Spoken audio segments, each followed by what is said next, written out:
अच्छा जी, कल की क्लास में जाते जाते हमने एक डिस्कशन शुरू की थी।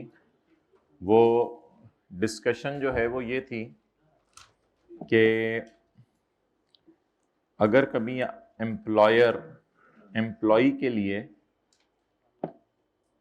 पैसे अलग करके रखने लग जाए प्रोविडेंट फंड के मद में, जिसको हमने कहा था एम्प्लॉयर कॉन्ट्रीब्यूशन, उसका तो ट्रीटमेंट हमने पढ़ लिया था। लेकिन अगर एम्प्लॉयर एम्प्लॉय के लिए ग्रेच्युटी या पेंशन के पैसे अलग करके रखे ना, यानी पेपर में लिखा हो employer contribution towards gratuity fund, employer contribution towards pension fund, तो इसको आपने इग्नोर करना है पेपर में। ये लिख के नीचे उर्दू में लाइन लिखें।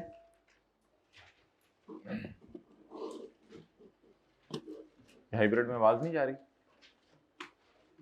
जा रही है? ये स्टूडेंट्स किसी और क्लास के?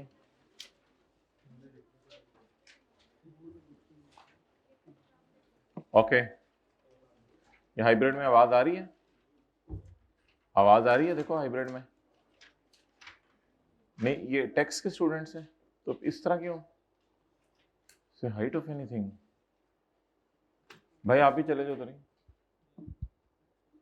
सब अफसोस हुआ है, कोई मोबाइल पे लगा हुआ है, कोई बातें कर रहा है। नोट करें जी, नोट करके नीचे लिखें उर्दू में।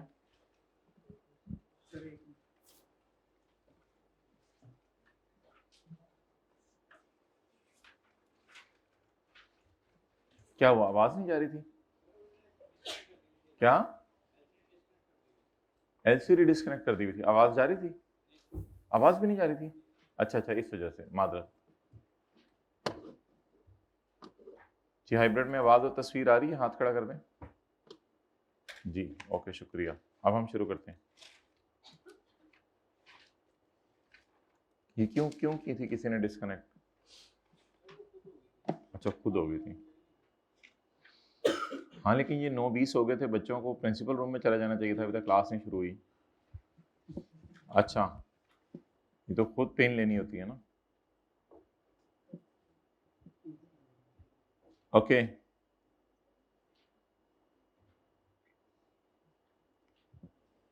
ये अब जहां भी आपने लिखने सैलरी के चैप्टर में, जहां भी लिखना है लिख लें, घर जाके सैलरी के चैप्टर में अपडेट कर लीजिएगा। तो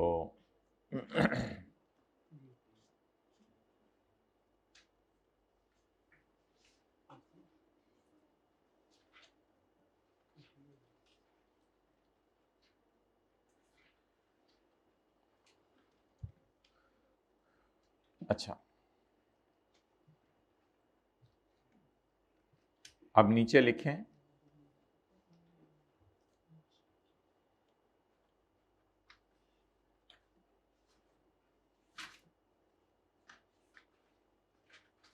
एम्प्लॉयर कंट्रीब्यूशन जो ग्रेच्युटी और पेंशन फंड में होगा,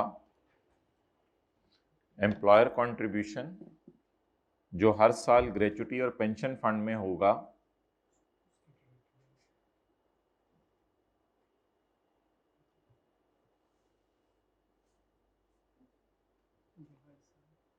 एम्प्लॉयर कंट्रीब्यूशन जो हर साल ग्रेच्युटी और पेंशन फंड में होगा,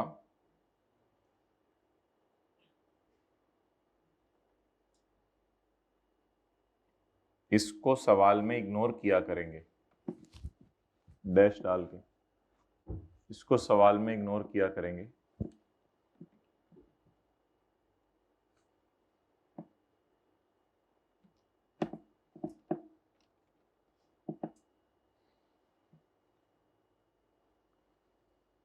आगे लिखें हाँ, आगे लिखें हाँ, जब वो रिटायर होगा, लिखे ना हाँ,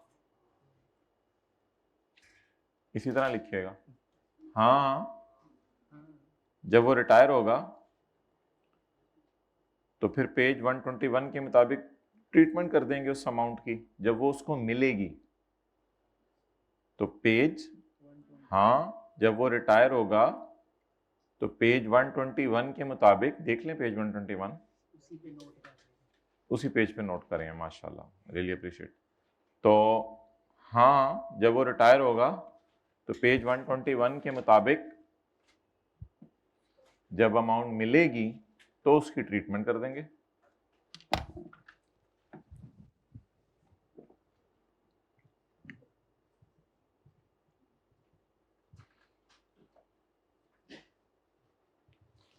चलें, अब मैं रिपीट करने की कोशिश करता हूं।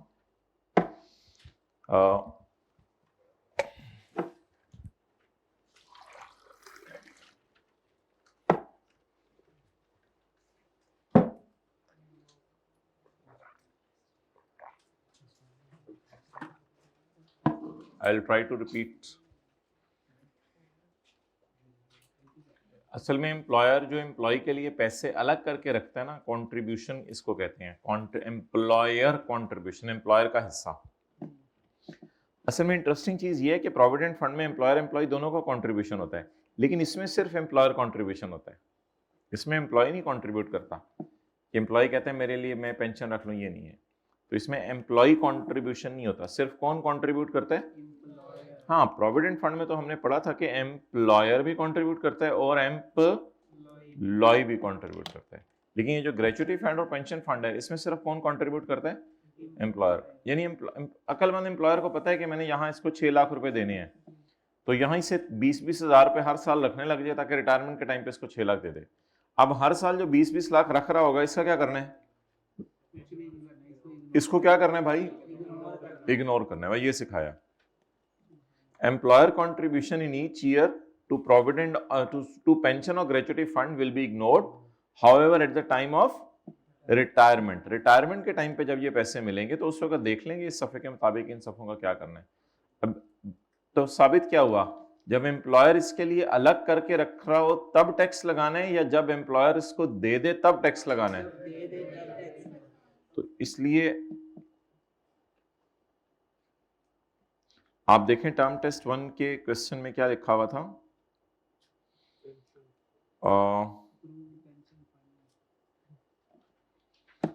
इसमें लाइन लिखी हुई थी, कल का पार्ट भी बड़ा इंपॉर्टेंट था, as far as section 7E was concern, तो बड़ी इंपॉर्टेंट डिस्कशन हुई थी सेक्शन 7E की। तो इसमें लिखा हुआ था कि an amount of 50,000 was paid by employer to an approved pension fund। Employer ने पेंशन की बास्केट में पैसे डाल के रखे हैं, एम्प्लॉयर ने पेंशन की बास्केट में उसके लिए पैसे डाल के रखे हैं। What does it mean? इसका मतलब क्या है? इसका मतलब ये है कि एम्प्लॉयर ने उसके लिए पैसे अभी अलग किए हैं या वो रिटायरमेंट पे दे दिए हैं? अलग किए हैं। और ये जो लाइन है ना, इसको इससे आपने मिक्स नहीं करना, ये वाली कि Iqbal contributed 16 lakh to an approved pension fund. ये जो एम्प्लॉय या कोई भी इंडिविजुअल खुद अप्रूव्ड पेंशन फंड में पैसे डालते हैं, ये होता है वॉलेंट्री पेंशन सिस्टम रूल्स के तहत। ये ऑल टुगेदर सिस्टम अलग है, इसका उससे कोई ताल्लुक ही नहीं, इस एडजस्टमेंट का इस एडजस्टमेंट से कोई ताल्लुक ही नहीं। इनमें जमीन आसमान का फर्क है। एक है इकबाल, इकबाल अपनी जात के लिए पेंशन फंड में अगर पैसे जमा करवाए तो इस एम्प्लॉयर ने ये बास्केट नहीं रखी हुई, ये फिर हुकूमत के पास होगी। एम्प्लॉयर अपनी रिटायरमेंट की फिक्र, एम्प्लॉय मादरत इकबाल अपनी मरने के बाद की जिंदगी में इकबाल अपनी रिटायर होने के बाद की जिंदगी के लिए अगर फिक्रमंद है, इकबाल अपनी अगर रिटायरमेंट के बाद की जिंदगी के लिए फिक्रमंद है, तो इकबाल को यह चाहिए कि चैप्टर नंबर 6 की रोशनी में इकबाल खुद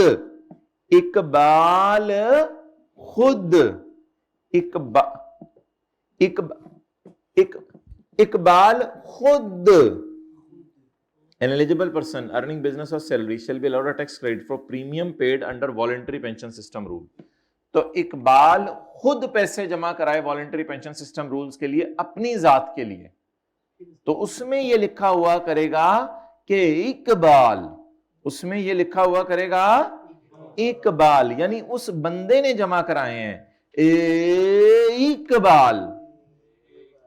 इकबाल कंट्रीब्यूटेड, तो इस पे टैक्स क्रेडिट मिला करेगा, इस पे टैक्स क्रेडिट मिला करेगा।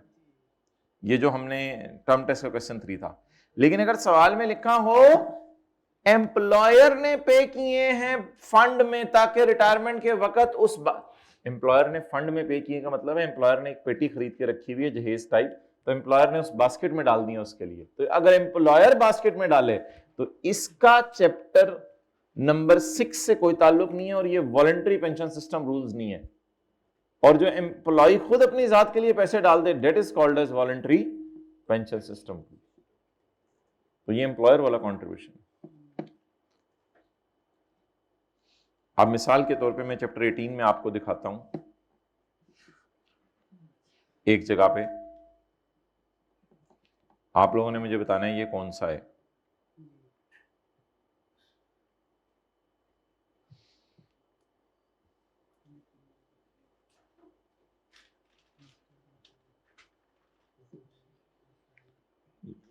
ये किधर है? ये देखें, ये ज़मीर अंसारी है, ये नौकरी कर रहा है विम्पी प्राइवेट में। ही was provided with the following benefits, employer ने ये बेनिफिट्स दिए हैं। An amount equal to 1 basic salary was paid by employer to pension fund. ये कौन सी है? जो जमीर ने खुद जमा कराई या जो उसके एम्प्लॉयर ने जमा करवाई? तो बताएं इसको पेपर में क्या करेंगे? इग्नोर करेंगे, क्योंकि ये किसने जमा करवाई है। लेकिन हमारा सवाल बड़ा अच्छा था टर्म टेस्ट में, उसमें दोनों एडजस्टमेंट्स हैं। अच्छा, आगे जाके हो सकता है किसी सवाल में वॉलंटरी पेंशन सिस्टम रूल्स वाली एडजस्टमेंट भी मिल जाए।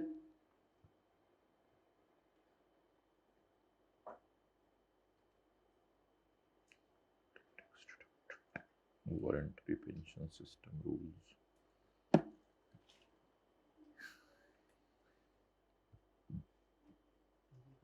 बहरहाल किसी सवाल में मिल ही जाएगी, कोई मसले वाली बात नहीं।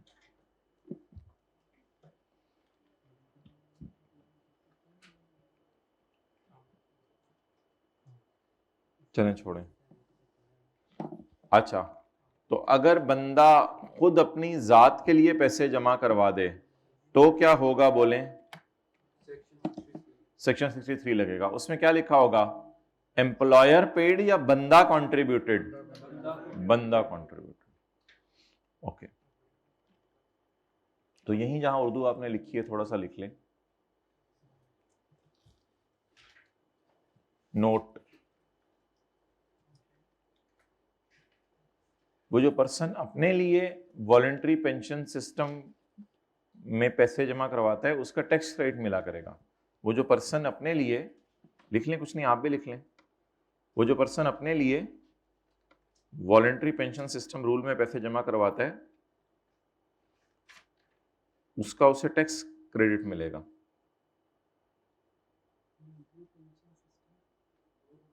वो जो पर्सन अपने लिए वॉलंटरी पेंशन सिस्टम रूल्स में पैसे जमा करवाता है उसका उसे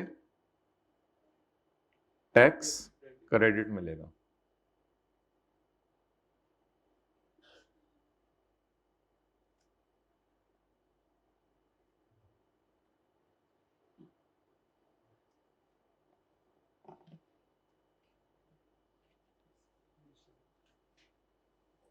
चलें जी,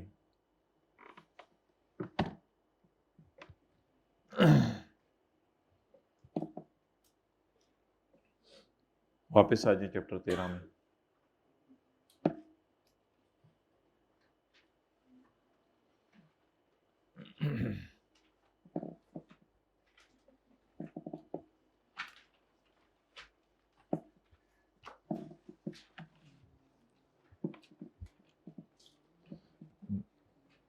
देखिए असल में थोड़ा सा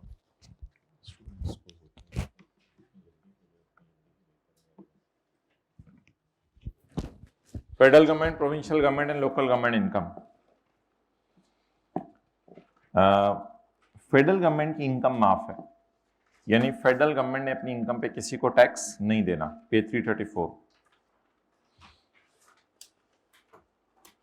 सूबे की गवर्नमेंट ने और लोकल गवर्नमेंट ने, सूबे की गवर्नमेंट हर सूबा है जैसे पंजाब सिंध वगैरह, और लोकल गवर्नमेंट कोई छोटी मोटी गवर्नमेंट्स होती हैं नाजिमों की in Pakistan, shall also be exempt from tax. तो फेडरल गवर्नमेंट की इनकम भी माफ है और सूबे की और लोकल गवर्नमेंट की इनकम्स भी माफ है।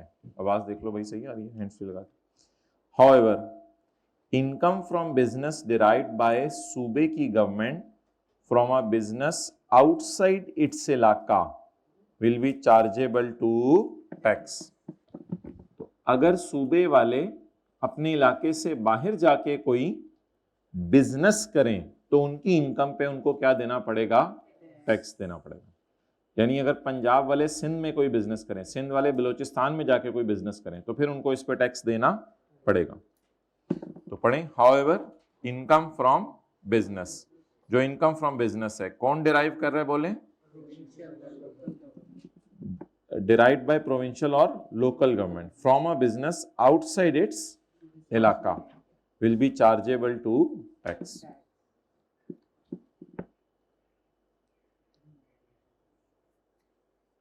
Any person making a payment to federal government shall not deduct tax. कोई बंदा भी हुकूमत को पेमेंट करते हुए टैक्स नहीं काटेगा।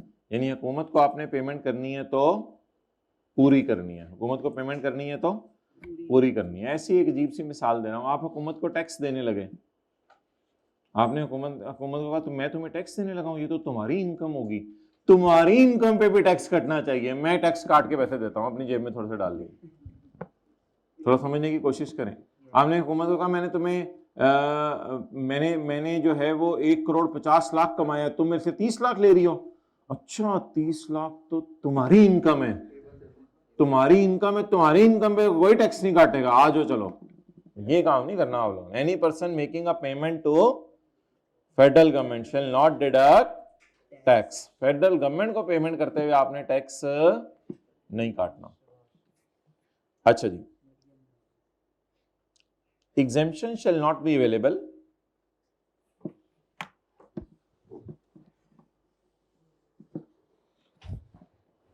अच्छा, फेडरल गवर्नमेंट अगर खुद कोई कारोबार वगैरह करे ना तो फिर उसने टैक्स नहीं देना होता, लेकिन अगर फेडरल गवर्नमेंट या प्रोविंशियल गवर्नमेंट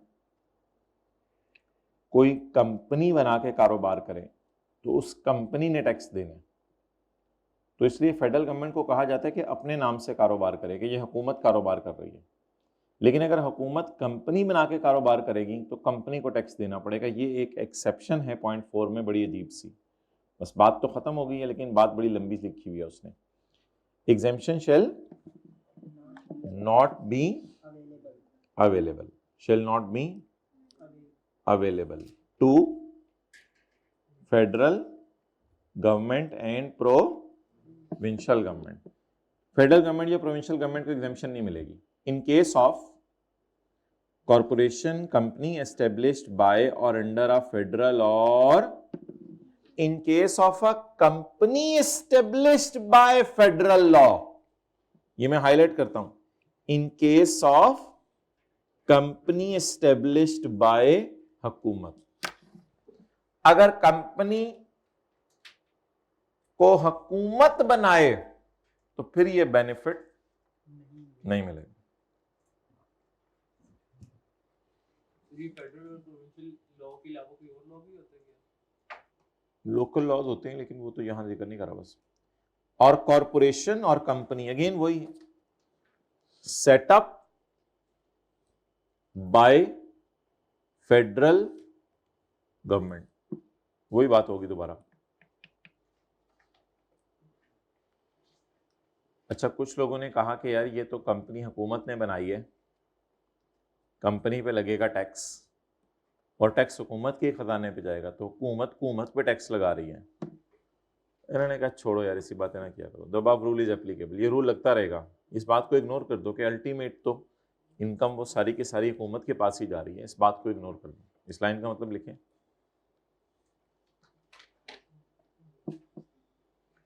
ऊपर वाला रूल लगेगा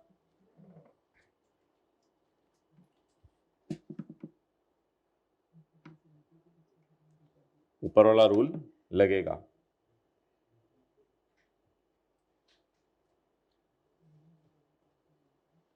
और ये लॉजिक इग्नोर की जाएगी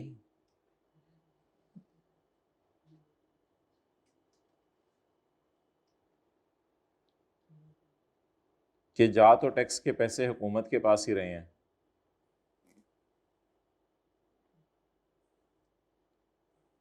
और ये बात इग्नोर की जाएगी कि जा तो टैक्स के पैसे हुकूमत के पास ही रहे हैं।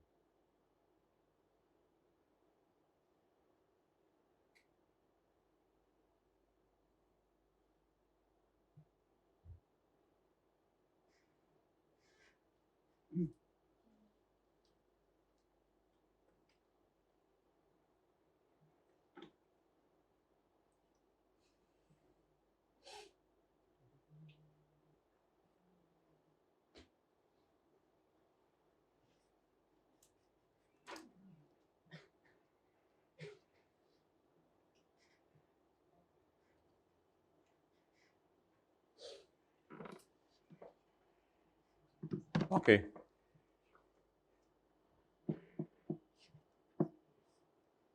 अब इस सारे को दोबारा पढ़ लें। हुकूमत पाकिस्तान की इनकम पर टैक्स नहीं लगेगा, प्रोविंशियल और लोकल गवर्नमेंट की इनकम पे भी टैक्स, लेकिन अगर वो बिजनेस कर रहे हैं अपने इलाके से बाहर जाके उस पर टैक्स, कोई बंदा हुकूमत को पेमेंट करते हुए टैक्स नहीं काटेगा। दोबारा पढ़ें, a person making a payment to government shall not deduct tax. इस लाइन का मतलब लिखें, हुकूमत जो कंपनी बनाएगी वो कंपनी टैक्स देगी। हुकूमत जो कंपनी बनाएगी वो कंपनी टैक्स देगी, इस बात का मतलब हुकूमत जो की जगह अगर कर दें, हुकूमत अगर कंपनी बनाएगी तो वो कंपनी टैक्स देगी।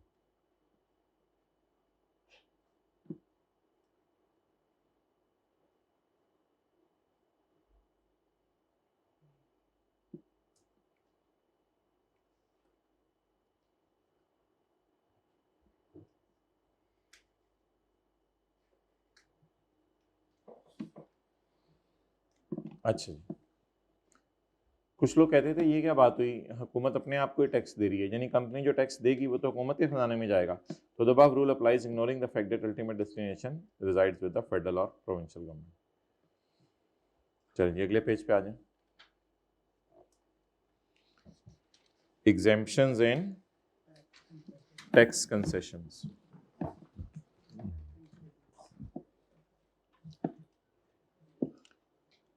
हमारे लॉ में कुछ इनकम्स और कुछ लोग माफ हैं जो कि सेकंड शेड्यूल में बता दिए गए,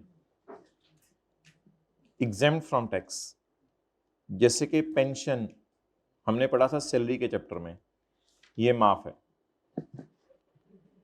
फिर फर्स्ट शेड्यूल तो टैक्स के रेट्स है ना, सेकंड शेड्यूल में हमारे लॉ में एग्जेम्पशंस हैं। इसके बाद charged at lower rate, charged at lower rate, lower rate के ऊपर कुछ चीजें चार्ज होती हैं। तो मिसाल के तौर पे डिविडेंड का रेट कुछ लोगों के लिए, अब तो भूल ही गया, पता नहीं 7.5% था, कितना था डिविडेंड का रेट कुछ लोगों के लिए, कुछ लोगों के लिए, सबके लिए 15% है मुझे पता है। इनको लगता है 15% भूल गए।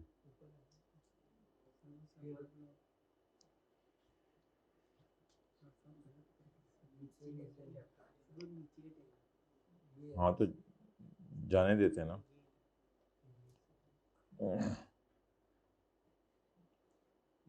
अच्छा, अब इधर डिविडेंड का रेट वैसे दिया होगा कुछ लोगों के लिए, अलग से नहीं दिया हुआ, ये कैसे हो सकता है?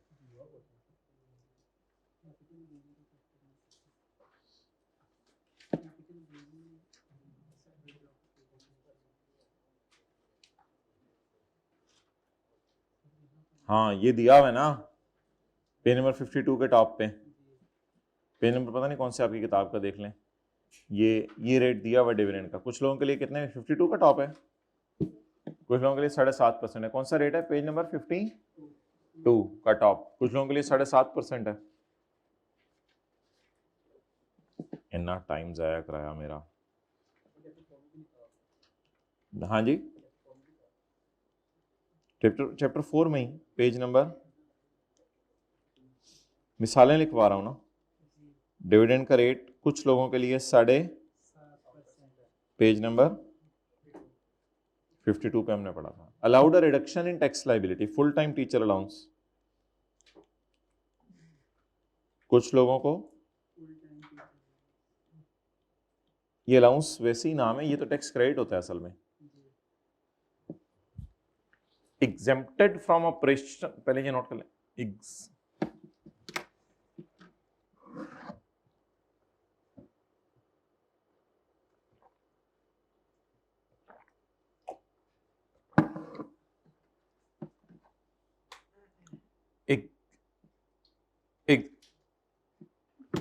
exempted from operation of any provision of this law।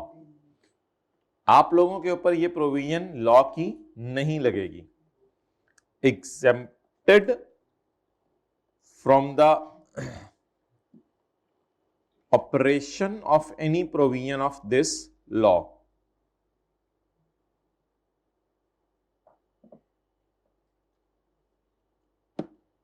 जैसे हमने कैपिटल गेन के चैप्टर में पढ़ा था सेक्शन 37A में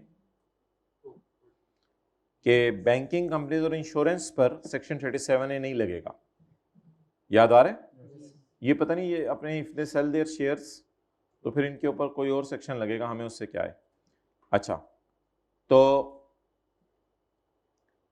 these two are exempted from the lagna of this section। बोले, these two are exempted from the lagna of, इसकी मुश्किल सी अंग्रेजी बताएं। exempted from the lagna of any line of this law। इस लॉ की फला line आप पे नहीं लगती। जैसे कि हमने सेक्शन 37A के 1 में पढ़ा है कि बैंक और इंश्योरेंस कंपनी पे सेक्शन सिरे से लगता ही। तो मैंने आपको जो 4 लाइनें उसने लिखी हैं उनकी एग्जांपल्स देने की कोशिश की है। ये फिक्रा जरा याद कर लें, जरा मुश्किल सा है। सेकंड शेड्यूल में जो छूट दी जाती है वो कितने किस्म की छूट है, पहले ये बता दें। सेकंड शेड्यूल में जो छूट दी जाती है कितने किस्म की छूट है? या तो सिरे से इनकम ही माफ हो जाती है, या इनकम माफ नहीं होती, रेट कम हो जाता है, या फिर टैक्स क्रेडिट मिल जाता है, या फिर टैक्स क्रेडिट मिल जाता है, या सिरे से वो प्रोविजन का लगना ही आपके लिए एग्जेम्प्ट हो जाता है। तो ये फिक्रा याद करना पड़ेगा, एग्जेम्प्टेड फ्रॉम द लग्ना of any provision of this law. Okay, next, जब कोई इनकम माफ हो जाए तो इसको टोटल इनकम में डाला करना है, लेकिन आपको पता है टैक्स नहीं देना करना। ये तो पता ही है ना आपको, जब कोई इनकम माफ हो इसको टोटल इनकम में पेपर में डाल दीजिएगा, लेकिन इस पर टैक्स ना दीजिएगा। इसलिए लिखें आगे छोटा सा, इसीलिए हम एग्जेम्प्ट इनकम्स को न्यूमेरिकल में ऐड करके लेस भी कर देते होते हैं। इसलिए हम न्यूमेरिकल्स में बिल्कुल 1A के आगे जगह खाली है वहीं लिखना है। इसलिए हम न्यूमेरिकल्स में टोटल इनकम को ऐड करके लेस भी कर देते होते हैं एग्जेम्प्ट इनकम्स को। इसलिए हम न्यूमेरिकल में एग्जेम्प्ट इनकम्स को ऐड करके लेस भी कर देते होते हैं।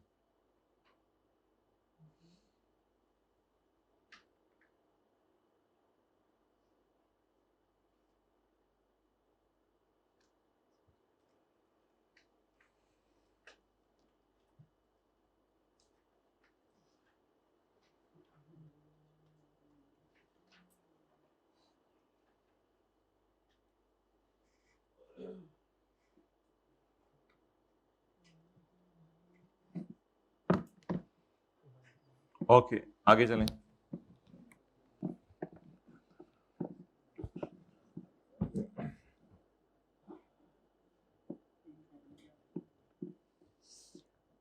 The federal government or the board may with the approval of federal minister, जो पाकिस्तान का फेडरल मिनिस्टर है, इन चार्ज को ब्रैकेट में ले लें, यानी जो इस वक्त मौजूद है। इन चार्ज का मतलब ये होता है, तो फेडरल गवर्नमेंट और द बोर्ड में विद द इजाजत of, with the approval of, sorry इजाजत नहीं, अप्रूवल मींस उसके साइन। फेडरल गवर्नमेंट और बोर्ड में the sign of federal minister amend the second schedule.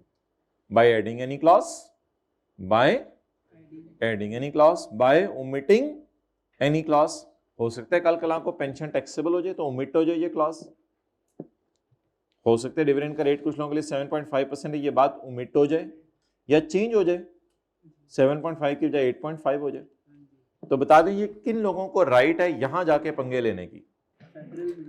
Federal government को या बोर्ड को, with the approval of federal minister.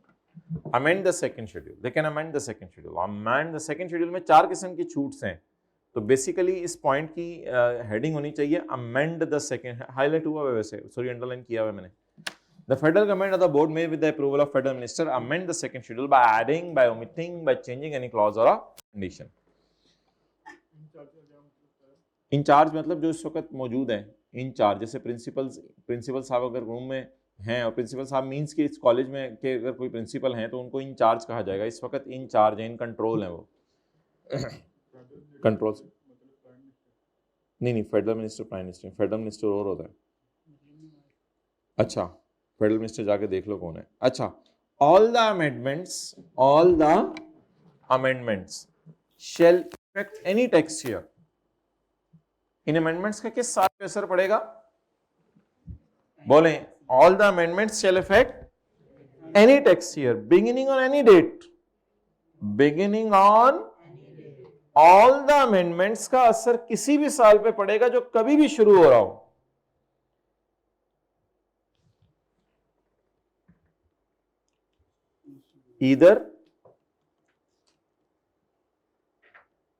either before the commencement of our year or after the commencement of our financial year। हमारा जो financial year इस वक्त चल रहा है हुकूमत का, चाहे उससे पहले वाले साल पे ये अमेंडमेंट असर डाल दे, चाहे बाद वाले साल पे। कई दफा बड़ा लॉ अजीब सा आता है कि हमने पिछले वाले सालों पे भी आपको ये इनकम माफ कर दी है, अब आप टैक्स दे चुके हैं, आके हमसे वापस ले जाएं। तो कई दफा इतनी बड़ी छूट आ जाती है कि पिछले वाले सालों का भी टैक्स माफ हो जाता है। अब ये फिक्र अंग्रेजी का ना आपको याद करना पड़ेगा, ये थोड़ा सा जरा टफ फिक्र है अंग्रेजी का, ये जाके आपको याद करना पड़ेगा।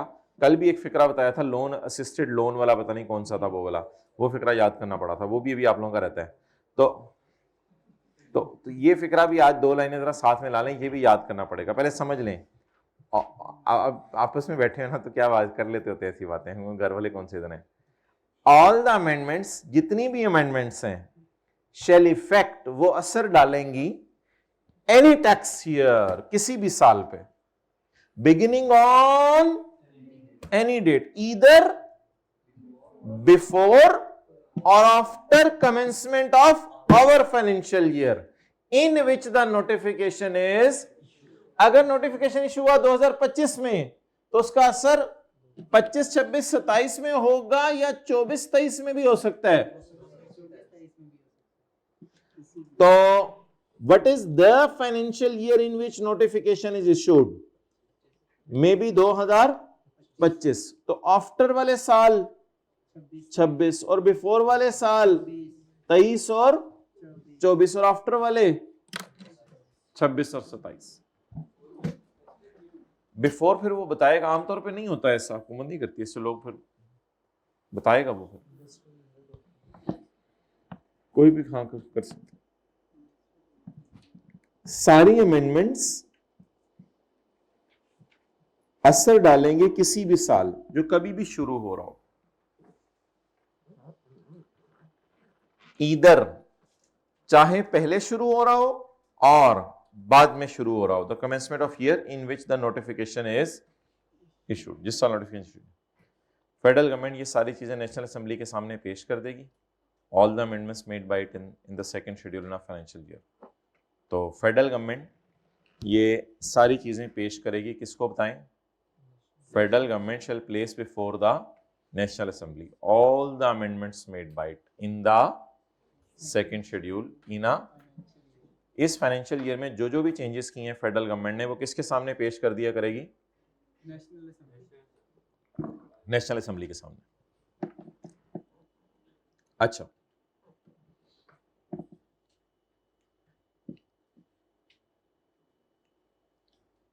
अच्छा, क्या किसी और लॉ को हक है कि हमारे लॉ में आके हमारे लॉ की इनकम माफ करे, नहीं, ये हक नहीं है। A provision in any other law which exempt any income in our law shall have no legal effect. ये ABCD वही 4 बातें हैं, ये वाली। Any provision in any other law which reduce the tax in our law shall have no legal effect. No, so a provision in any other law which reduce the tax under our law, no, shall have, आखिरी दफा, a provision in any other law which exempt the lagna of any provision of our law, no, shall have no legal effect. यानी 7 kips college खुल जाए और हमारे college में आके पंगे ले रहा हो, यार ये मोटरसाइकिल इधर लगा दिया करें, यार ये जो बच्चे बैठे हो ना पहली 2 रो में, इनको तो तीसरी चौथी में कहा दो भाई जन्नत सो, दिस इज आवर कॉलेज, तो बोले एंजॉय करें दोबारा। Any provision in any other law which exempt the provision in our law, no, a provision in any other law which reduce the tax in our law, no, a provision in any other law which reduce the tax in our law, no, a provision in any other law, ये बकरे के सामने खड़े होकर रिवायत करने वाले, a provision in any other law which exempt the lagna of any provision of our law, no, ये सारा गुस्से में आके अब आप ठंडे हो जाएं, अनलेस, हाँ एक सूरत में लग जाएगी, अनलेस कई दफा आप खुद साथ वाले चाचा जी को बुला लेते हैं ना, हमारे घर का मसला हल कराएं, वो फिर और बात है। वैसे तो आपको घर का मसला खुद हल करना चाहिए, लेकिन आप खुद हमसायों को बुला रहे हैं कि मसला हल करो, तो फिर ठीक है, फिर आप क्या करें, unless it is also mentioned in this law, unless कि आप खुद मान जाए, आप खुद मान जाए। हमने कहीं माने, हमने 2-3 जगह माना है कल। एक तो हमने कल FIPPA को ये इजाज़त दी थी कि हमारे लॉ की इनकम जाके माफ़ कर दे, हम मान जाते हैं कई दफ़ा। और कल हमने यूनाइटेड नेशन एक्ट और diplomatic and consul privileges act, तो 3-4 जगह हमने मुख्तलिफ कानून को इजाज़त दी है कि हमारे लॉ में आके इनकम्स माफ़ कर दे। तो अगर हम खुद किसी कानून को दावत दे दें तो फिर ठीक है, वरना जनरल रूल ये है कि कोई बंदा हमारे कानून के साथ आके पंगा नहीं ले सकता। इनको उठा दें मुराकबे से, आगे चलें, मुस्कुरा दिया करो ना ऐसे कुछ। अच्छा,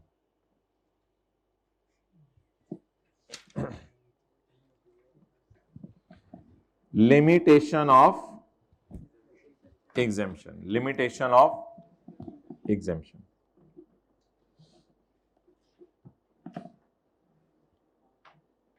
ये जी बड़ा आसान सा कॉन्सेप्ट है। होंडा कार्स कंपनी है, इसने बिजनेस इनकम कमाई है 100 रुपया, कंपनी के लिए टैक्स रेट है 29%, इसने 29 रुपये टैक्स दे दिया इनकम फ्रॉम बिजनेस पे। इसने डिसाइड किया जो 71 रुपीज, भाई इसको इधर मुतवज्जे करो ना, इधर क्लास हो रही है ना, इधर क्यों नहीं देख रहे थे, बोलो। नहीं ये भाई मैं वो पढ़ा रहा हूँ, उधर देख रहे हैं, अब इधर देखो शुरू से। होंडा कार्स ने बिजनेस इनकम कमाई है 100 रुपये, इसने 29 रुपये टैक्स पे कर दिए हुकूमत को on income from business. Companies पे लगता है डबल टैक्स। अब इसके पास 71 रुपीज बचे हैं जो कि इसने बांटने हैं अपने शेयर होल्डर्स को। Now Honda while making payment of dividend, अब जब होंडा डिविडेंड पे करेगी तो टैक्स काटेगी 10.65, यानी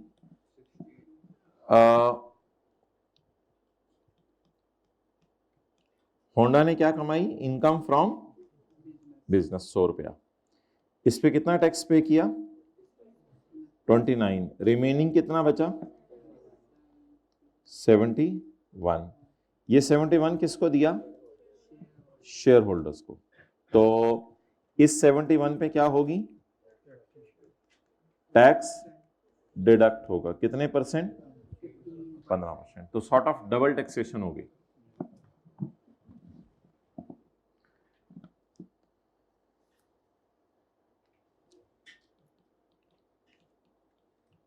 बचा कितना? ये तो होंडा की इनकम थी, ये होंडा की इनकम फ्रॉम बिजनेस थी, ये शेयर होल्डर के लिए क्या बन गई? Dividend income.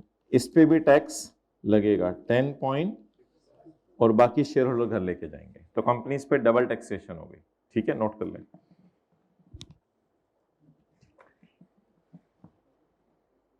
होंडा ने कौन सी इनकम कमाई और शेयर होल्डर ने डिविडेंड इनकम।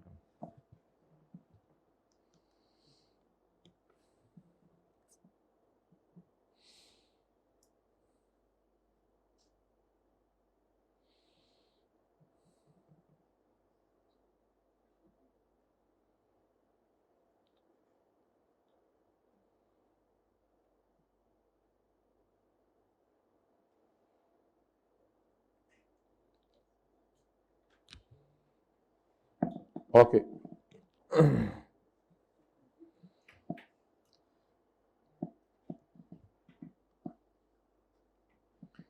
लेकिन अगर होंडा की बजाय एक कंपनी है, कंपनी मिसाल की जो एग्रीकल्चर इनकम कमा रही है, इसने कमाया 100 रुपया, अब इसकी इनकम फ्रॉम बिजनेस बोलें कितनी है? 100 रुपया।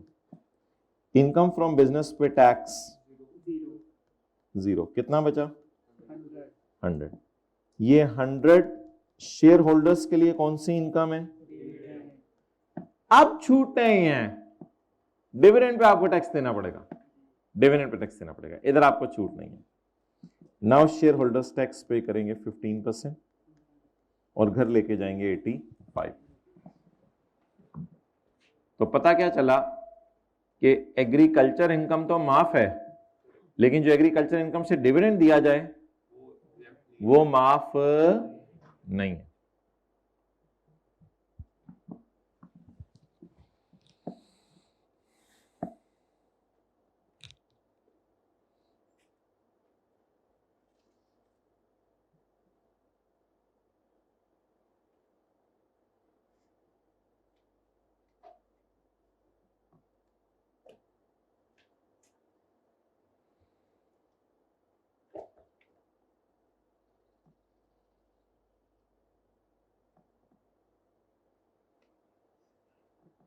हो गया?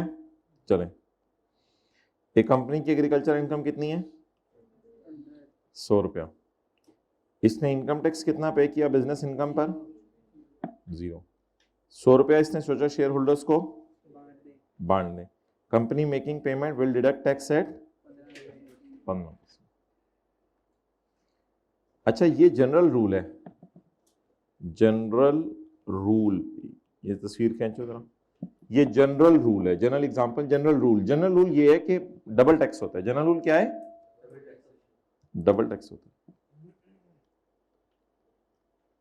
जनरल रूल है कि डबल टैक्स लगेगा, लेकिन रिलैक्सेशन भी है। कुछ लोग ऐसे हैं उनकी एग्रीकल्चर इनकम माफ है, अब उन पे डबल टैक्स लगेगा या डबल माफ होगा? नहीं, डबल माफ नहीं होगा, इन पे डबल टैक्स लगेगा, इन पे एक दफा माफ होगा। लेकिन जब इनकम हाथ बदलेगी, पहले ये इनकम किसकी थी? कंपनी की, अब ये इनकम किसकी है? जब इनकम हाथ बदलेगी तब माफ नहीं होगा, तब इसको टैक्स देना पड़ेगा। तो पहले ये इनकम कौन कमा रहा था? कंपनी। अब ये इनकम कौन कमा रहा है? Share holder. पढ़ें, लाइन तो छोटी सी आसान सी। जब कोई इनकम क्या हो? माफ हो, तो exemption shall be limited to original recipient. हमारी मिसाल में ओरिजिनल रेसिपिएंट कौन है? कंपनी। ये कंपनी, ओरिजिनल रेसिपिएंट को ये इनकम माफ होगी। And shall never extend to any person receiving any payment out of, उस इनकम में से अगर आपको कोई पेमेंट मिले, कौन सी पेमेंट मिली है? डिविडेंड। पेमेंट का मतलब डिविडेंड। अगर उसमें से आपको कोई पेमेंट मिली है तो फिर इस पर टैक्स देना पड़ेगा।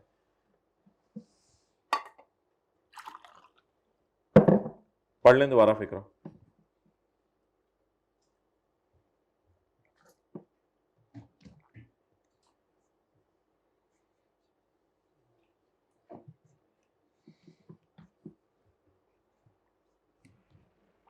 Where any income is exempt from tax, the exemption is only available to original company and shall never extend to any person receiving any dividend out of that income. उस income में से जो आप dividend ले रहे हैं उसके ऊपर टैक्स नहीं लगेगा।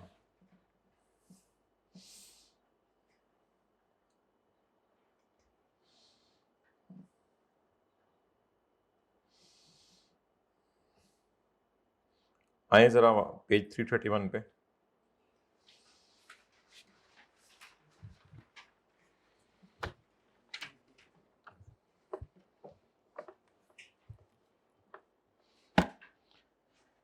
एक ऐसा इंडिविजुअल जिसको फला फला कानून के तहत इनकम्स मिलनी है तो वो माफ़ होंगी। यूनाइटेड नेशन में अगर आपने नौकरी की है और आपकी पेंशन मिल रही है तो पेंशन माफ़ होगी, लेकिन शर्त यह है कि आप साबित करें कि आपकी सैलरी भी माफ़ थी। फॉरेन गवर्नमेंट ऑफिशियल्स जो पाकिस्तान में आके काम करते हैं, अगर वो बाहर के सिटीजन हैं और वही सर्विसेज दे रहे हैं जो पाकिस्तानी बाहर दे रहे हैं और पाकिस्तानी बंदों को भी वहाँ इनकम माफ़ है, तो फॉरेन गवर्नमेंट ऑफिशियल्स की भी इनकम माफ़ होगी। पाकिस्तान की इनकम जो पाकिस्तान टैक्स नहीं लगा सकता क्योंकि एग्रीमेंट में मना किया गया, उस पर फिर पाकिस्तान टैक्स नहीं लगाया करेगा। इसकी मिसालें, अगर कोई एड एग्रीमेंट के तहत लोग पाकिस्तान में आके सैलरी कमाएं तो ये 3 शराइत पूरी करें, उनकी सैलरी माफ़ हो जाएगी। और अगर कोई फॉरेन कॉन्ट्रैक्टर कंसल्टेंट पाकिस्तान में आए और ये 3 शराइत पूरी करें तो भी उनकी इनकम माफ़ हो जाएगी। फेडरल गवर्नमेंट जब अपना ब्रिज बनाएगी तो ब्रिज बनाने के लिए जिसको लोन देगी तो उसको लोन के साथ उसकी इनकम पे भी टैक्स माफ़ कर सकती है। फॉरेन इन्वेस्टमेंट प्रोटेक्शन एक्ट का मकसद ये था कि बाहर के मुल्क से जो है वो इन्वेस्टमेंट पाकिस्तान में आए। जो इन्वेस्टमेंट पाकिस्तान में आएगी उसका नाम रख दिया जाएगा क्वालिफाइड इन्वेस्टमेंट। ये किसी भी सेक्टर में, इंडस्ट्री में हो सकती है। इस वक्त रिकॉर्ड एक प्रोजेक्ट है बलोचिस्तान के अंदर और उसकी जानने वाली कंपनीज हैं, इनको हमने फर्स्ट शेड्यूल में लिख दिया हुआ है इस कानून के। इसमें इन्वेस्टमेंट इंसेंटिव एक ऐसा इंसेंटिव है जिसमें माफ़ कर दिया जाता है या टैक्स रेट कम कर दिए जाते हैं। फेडरल गवर्नमेंट के, प्रोविंशियल गवर्नमेंट के टैक्सेस वगैरह के रेट्स कम कर दिए जाते हैं और ये एग्री हो चुका हुआ है फॉरेन इन्वेस्टर के दरमियान और गवर्नमेंट के दरमियान। जितनी भी इनकम टैक्स की कंसेशंस थी, यानी हमारे लॉ की, फेडरल एक्साइज की भी होंगी, सेल्स टैक्स की भी होंगी, वो नहीं, जितनी भी इनकम टैक्स की कंसेशंस थी वो सारी की सारी हमने सेक्शन 44A में डाल दी हैं, वो आपके सामने है। ये जो नीचे इनकम्स आ रही हैं ये माफ हैं या इन पे डिफरेंट रेट लगा करेगा, ये सेकंड और थर्ड शेड्यूल जाके पढ़ लो। FIPPA का वहां पे लिखा हुआ है, उसमें ये लिखा हुआ है कि कुछ लोगों की इनकम्स माफ हैं, एडवांस टैक्सेस माफ हैं, विद होल्डिंग टैक्सेस माफ हैं, मिनिमम और फाइनल टैक्स माफ हैं अगर वो क्वालिफाइड इन्वेस्टमेंट कर दे। जितने भी ये इन्वेस्टर्स और शेयर होल्डर्स हैं इनकी इनकम्स माफ कर दी जाएंगी, उनके जानने वाली कंपनीज की इनकम माफ कर दी जाएंगी, हत्ता कि जिन लोगों से उन्होंने लोन लिया उनकी इनकम्स भी माफ कर दी जाएंगी। और इसमें 2 बातें याद रखना कि टैक्स बचाने के रूल आप लोगों पे, जो टैक्स बचाने से बचने के रूल आप लोगों पे नहीं लगेंगे, यानी आप लोग टैक्स बचा सकते हो। और डेप्रिसिएशन के रेट्स भी आप लोगों के लिए फिक्स कर दिए गए हैं 30 सालों के लिए। प्रेसिडेंट से कोई भी तोहफा वगैरह मिले वो माफ है।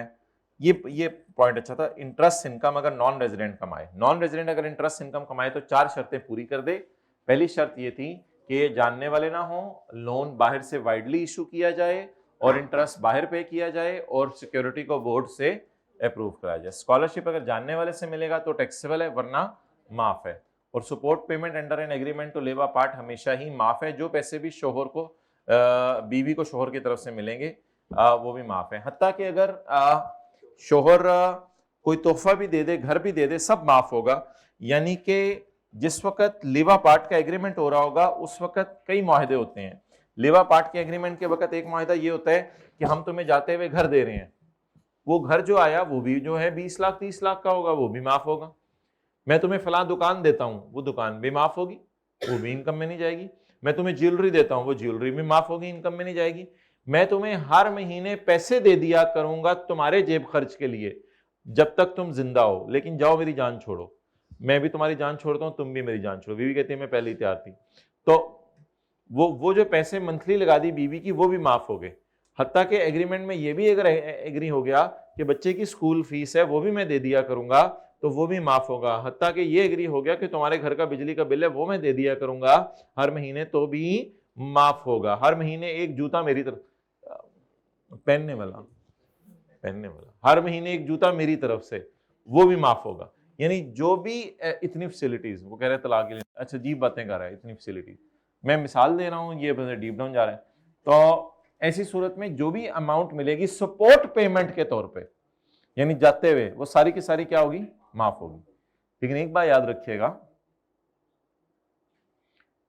कि शोहर ने बीवी को गाड़ी दी, वो तो माफ है, लेकिन अगर गाड़ी उस बीवी ने किराए पे कर दी, किसी को बंदे को रख के किराए पे चलवा दी, वो तो फिर बीवी की इनकम है ना, फिर वो तो नहीं। शोहर ने बीवी को दुकान दी, दुकान तो अब माफ है, दुकान मिल गई, लेकिन बीवी ने उसमें सामान रख के बोतलें बेचनी शुरू कर दी, बिस्किट बेचने शुरू कर दिए, वो तो माफ नहीं है ना, वो तो शोहर की तरफ से तो नहीं मिल रहा ना, तो बीवी की तरफ से नहीं, बीवी इनकम कमा रही है उससे।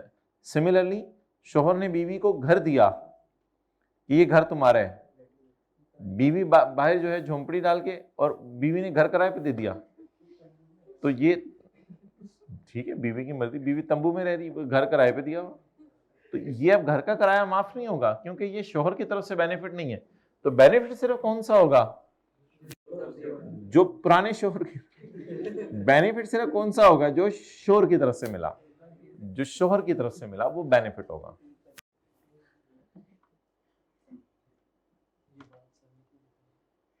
और ये तो हमने आज ही पढ़ा, फेडरल गवर्नमेंट की इनकम्स माफ है, प्रोविंशियल गवर्नमेंट की इनकम्स भी माफ है, लेकिन अगर आप अपने सूबे से बाहर जाकर टांग अड़ाओगे तो टैक्स देना। लेकिन हुकूमत को पेमेंट्स करते हुए टैक्स नहीं काटना, लेकिन हुकूमत खुद कंपनी बनाए तो उस कंपनी ने टैक्स देना है।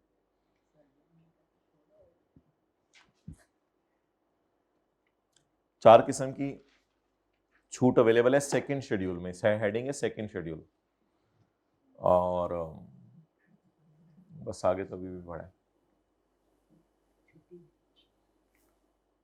Under the provisions of income tax ordinance, compute the taxable income or loss under correct head of income for tax year 2008 in the following case. Rice की बीवी जुदा हो गई है अपने शोहर से ड्यू टू सर्टन डिसएग्रीमेंट, और डिसएग्रीमेंट बाद में जाके पता चलते हैं कि सुबह उठती नहीं थी, नाश्ता नहीं बना के देती थी, ये petty issues. Under an agreement to live apart, अब जब मुआहदा हो रहा था लिव अपार्ट का, ठीक है भाई, ऐसी सब्र करना होता है जिंदगी में बस। Under an agreement to live apart, her शोहर प्रोवाइडेड हर अ हाउस, तुम जा तो रही हो लेकिन वो देखो, वो जो घर नजर आ रहा है ना पिछली गली में, वो तुम रख लो, and paid a cash of 1.5 lakh per month, और आराम से रहो तो 1.5 लाख रुपए हर महीने पहुंच जाया करेगा तुम्हें एज अ सपोर्ट पेमेंट। और fair market rent of house is 50,000 per month. आप बताएं जी इनकम में क्या जाएगा? 50,000 नहीं जाएगा, उसने घर किराए पे नहीं दिया दीवाने, उसने बताया कि ये घर किराए पे चढ़ सकता है 50,000 रुपए पे, ये चढ़ाया तो नहीं।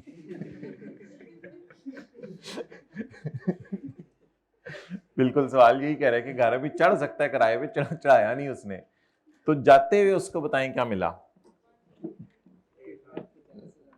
जाते हुए जरूरी नहीं है, मतलब ये कि उसको घर मिल गया और उससे हर महीने 1.5 लाख रुपया मिल जाया करेगा, ये दोनों माफ है, ये दोनों माफ है, किसी चीज पर टैक्स नहीं लगेगा। आगे घर का किराया तो उसने वैसे ही दे दिया आपको कि घर इतने पे किराए पे चढ़ सकते हो, वो तो भी खुद ही रह रही है उसमें। अच्छा जी,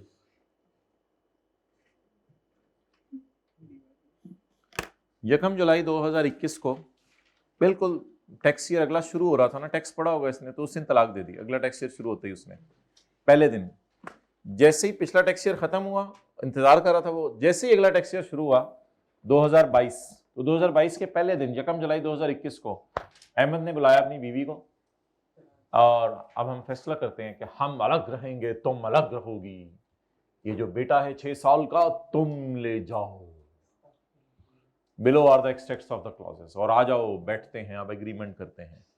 पहली बात ये मेरे में और तुम्हारे में तय हुई कि हर महीने तुम्हें 50,000 रुपया भेज दिया करूंगा, बेगम रहो तुम, बेगम रहो। Mister Ahmad will continue to pay his son, और इसकी स्कूल की फीस 10,000 है, महंगे स्कूल में ना कराना जालिमा।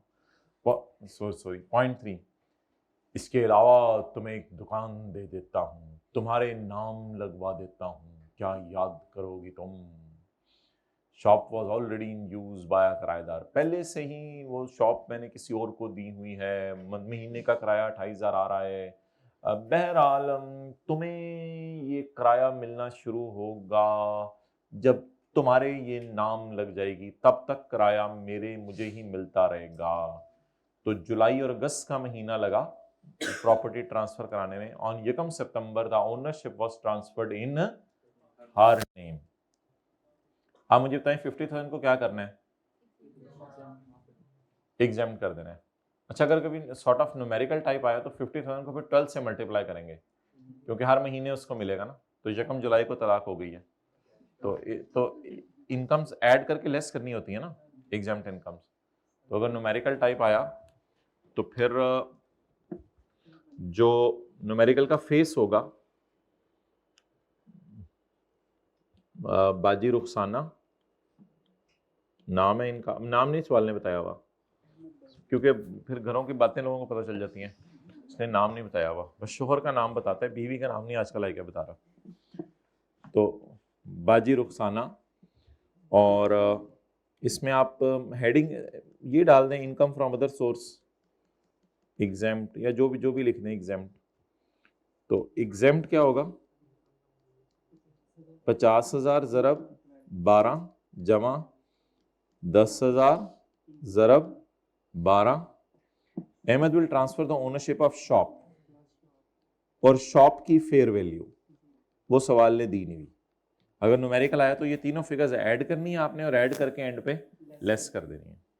लेकिन एक इसकी इनकम है, income from property. Income from property वो फिर निकलेगी, वो फिर इस तरह निकलेगी, ग्रॉस रेंट, ग्रॉस रेंट कितने ज़रब 10 महीने, जब आप 8 लाख माइनस रिपेयर अलाउंस 1/5 कितना आ गया? मेरा कैलकुलेटर भेज दो घर से। 176,000 जी, 70,400। और फिर आपकी टोटल इनकम निकल आएगी बाजी रुखसाना। तो शॉप की फेयर वैल्यू नहीं दी हुई ना असल में, और इसमें से लेस कर देंगे दोबारा, बोलें एग्जेम्प्ट इनकम। तो इस तरह न्यूमेरिकल सॉल्व होगा। लेकिन मुझे सवाल में क्या नहीं दी हुई? किसकी फेयर वैल्यू नहीं दी हुई? अच्छा, इस 7,04,000 को भी माइनस करना है या सिर्फ इसको माइनस करना है? लेकिन न्यूमेरिकल पूरा क्यों नहीं सॉल्व हो सकता?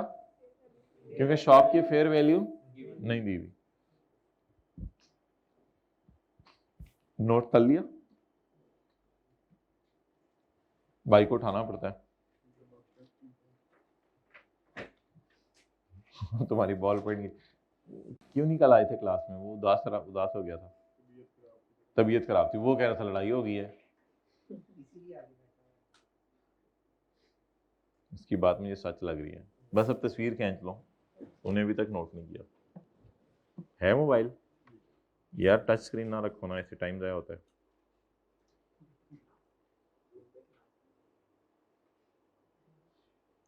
हर बात का जवाब आपको आता है।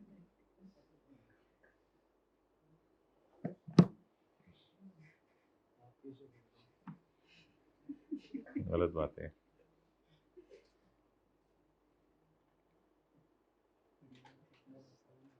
जी, अगर शॉप को बेच दे तो कैपिटल गेन इनकम होगा ना। देखिए उससे शोहर से कोई ताल्लुक नहीं ना। शोहर से जब मिल गई तो चाहे वो किराए पे चढ़ाए, चाहे वो खुद बैठ के वहां पे जो है वो बिस्किट बेचे, चाहे वो शॉप को बेचे, वो उसकी इनकम टैक्सेबल है। बस जो शोहर से मिली वो माफ है।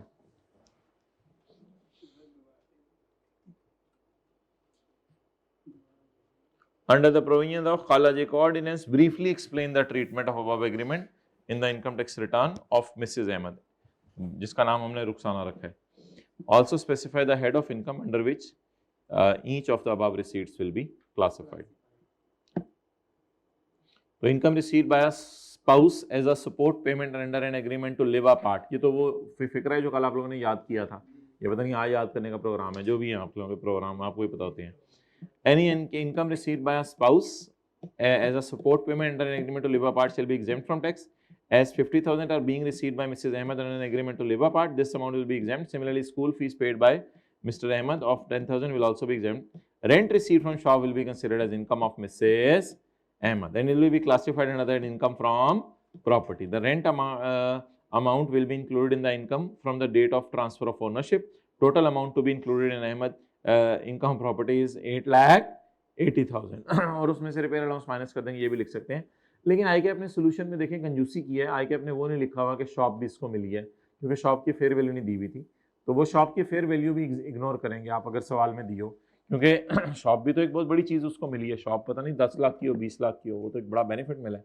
लेकिन शॉप माफ़ है, शॉप का मिलना माफ़ है, शॉप से किराया आना माफ़ नहीं है. अगर श्योर घर दे दे, वो घर 10 लाख का है, वो माफ़ है. लेकिन अगर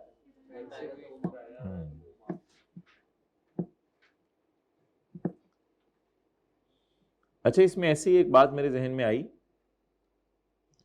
कि इसमें कोई लिमिट ये भी नहीं है कि कैश में दे, क्रॉस चेक में दे. बस श्योर अगर हर महीने इसको 50,000 भेज दिया करे जेब खर्च, तो कैश में भेजे, जैसे मर्जी भेजे. इसमें ऐसी कोई कंडीशन ही नहीं है, बस भेजे सही.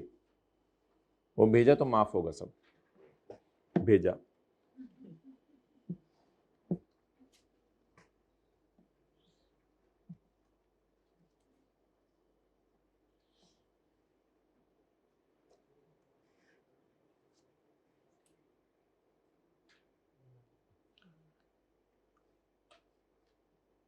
अब एक हमारा स्पेकुलेशन बिजनेस रह गया बिजनेस के चैप्टर में, वो इंशाल्लाह अगले हफ्ते करना है. और उसके बाद जो है वो आप आ जाएं चैप्टर नंबर 5 में, परमानेंट एस्टेब्लिशमेंट की डेफिनेशन. परमानेंट एस्टेब्लिशमेंट जी सब कुछ मैं कराऊंगा. क्या चिकन मंगवा दें? इसी कम करवा दो भाई.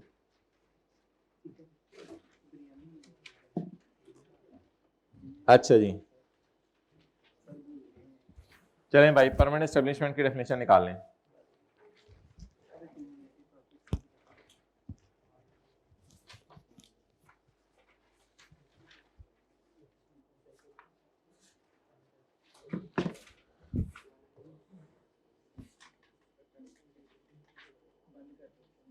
बंद कर दे थोड़ी देर,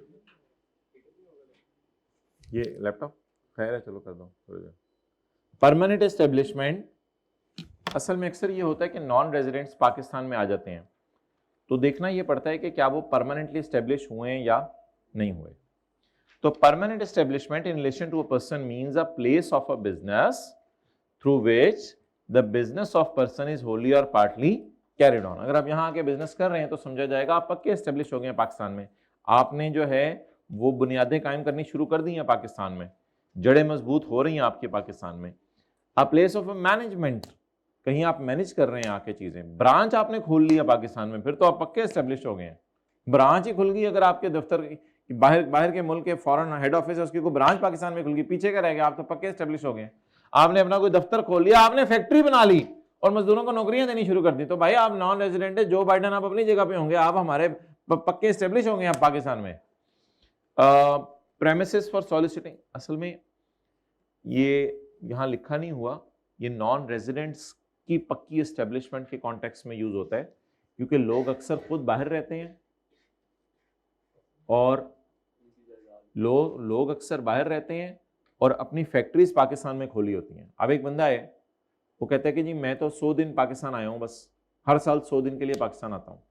तो कोई नहीं 100 डेज के लिए पाकिस्तान में आके अपनी फैक्ट्री को तो देखता है ना, अपने ऑफिस में रहता है, तो ये नॉन रेजिडेंट है. लेकिन ये पाकिस्तान में पक्का स्टेब्लिश हो गया, इसने जड़ें कायम कर ली हैं अपनी पाकिस्तान में. अब ये दरख्त की तरह उगेगा. देखें इसको पकड़ो, फिर कहता है कि कब समझा जाएगा एक बंदा पक्का एस्टेब्लिश हो गया पाकिस्तान में. नंबर 1, जब वो पाकिस्तान में मैनेजमेंट कर ले, ब्रांच ओपन कर ले, ऑफिस बना ले, फैक्ट्री बना ले पाकिस्तान में, वर्कशॉप बना ले, कोई प्रेमिसेस फॉर सॉलिसिटिंग ऑर्डर्स, जगह बना ले जहां से ऑर्डर रिसीव करे चीजों के, वेयर हाउस बना ले पाकिस्तान में आके, permanent sale exhibition, China sale मेला, बस सेल्स एग्जीबिशन लगाया था लेकिन वो परमानेंट हो गया, परमानेंट सेल मेले लगाई रखे, और सेल्स आउटलेट्स बना ले, आउटलेट्स तो आजकल कई क्या है, तो सेल्स आउटलेट्स बना ले जगह जगह अपने। एक्सेप्ट अ लायजन ऑफिस, लायजन ऑफिस यहां पे नहीं आता। However, if the liaison office is engaged in the negotiation of contracts, then it is a permanent establishment. So, liaison office can be of three types. Liaison office, just coordination.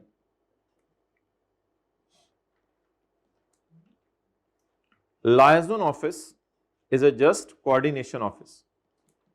Liaison office engages in negotiation of purchase contracts.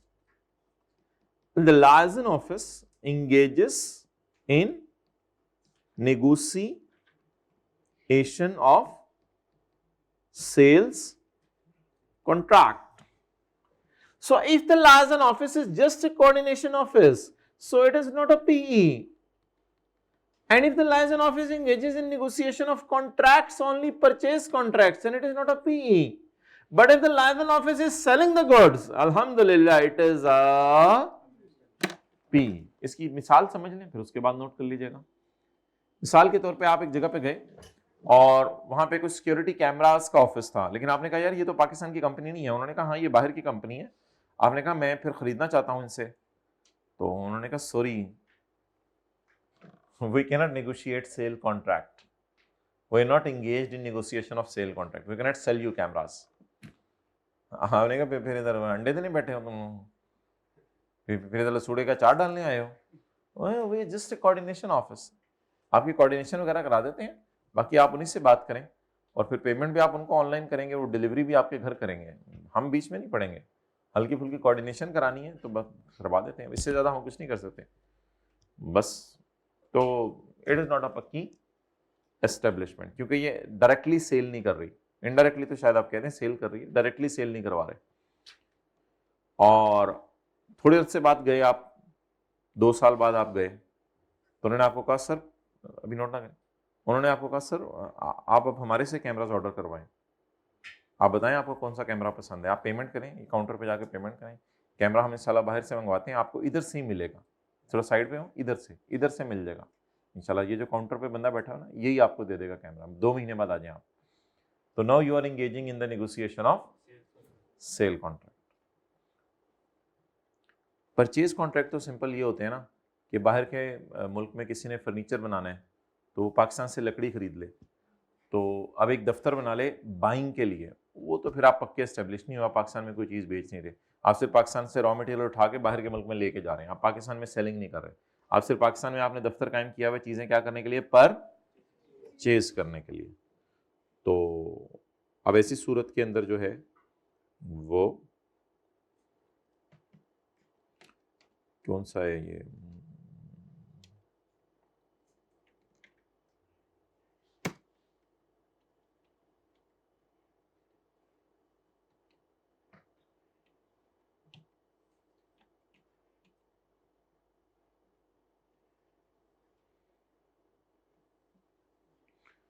तो ये latest and में सवाल आया, बच्चों को कहा जाता था पीई की डेफिनेशन याद कर लें, बच्चे नहीं करते थे, इतना आसान सवाल आया कि आपकी सोच है। Alpha limited incorporated in Singapore है, कंपनी सिंगापुर की, और एक ब्रांच बना ली है कराची में, बस खत्म बात, बस ये कमेंट करके आना था, as it has open a branch in Pakistan therefore it will be considered as permanent establishment. बस ये पॉइंट टेस्ट हुआ था छोटा सा। ये जो लफ्ज लिखा हुआ है ब्रांच, कौन सा लफ्ज हमने पढ़ा है आज, ब्रांच, इसमें से उसने सिनेरियो बनाया था, वो जो ब्रांच लफ्ज लिखा हुआ। अगला पॉइंट भी इसी तरह का था, बीटा, आप बच्चे पी में से सर आ गया था इस दफा, लेकिन लोगों ने सर्टिफिकेट ऑफ मेरिट भी लिया, बच्चा बुलाया था, इतना भी है हो गया यार, इसमें क्या मसला था, आधा घंटा वाले पेपर खत्म कर लिया था उन्होंने। बीटा PLC, तू तजर्बा ना कहीं, तू पूरा करेंगे। आप तो जुर्माना कीजिएगा, आप पूरा कीजिएगा, आप इंशाल्लाह घंटा पहले खत्म कर लें, लेकिन पेपर पूरा होना चाहिए। बेटा पीएलसी या middle eastern retail chain has a liaison office in Lahore that is limited to negotiating the purchase orders for its UAE head office। ये यूएई के हेड ऑफिस के लिए सिर्फ परचेज करती है चीजें। और मेरे भाई ये तो वो लोग करते हैं जिनको पता होता है कि इन्होंने लिखा कहाँ है, जो आखिरी दिन जाके ढूंढ रहे होते हैं ये चीजें कहाँ लिखी हुई हैं, उनसे कहाँ सॉल्व होनी है ये सवाल पेपर में। तो किसी ऐसी जगह लिखें आपको याद रहे। क्लास के बाद बच्चे आते हैं सवाल पूछने के लिए, मैं कहता हूँ इसके नीचे मैंने लिखवाया था, पता नहीं, मैं देखता हूँ रजिस्टर किताब, दोबारा बता देते हैं आप।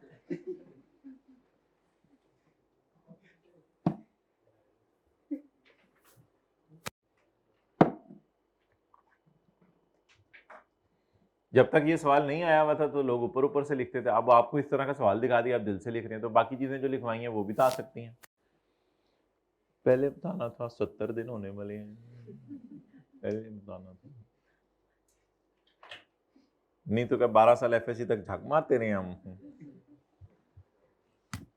इतने तो बड़े आपको हो जाना चाहिए, इतने तो बड़े आपको हो जाना चाहिए, इतने तो बड़े आपको हो जाना चाहिए।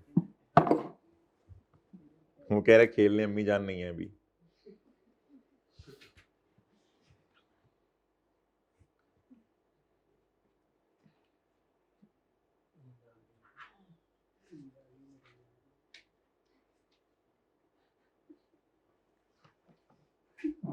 अच्छा,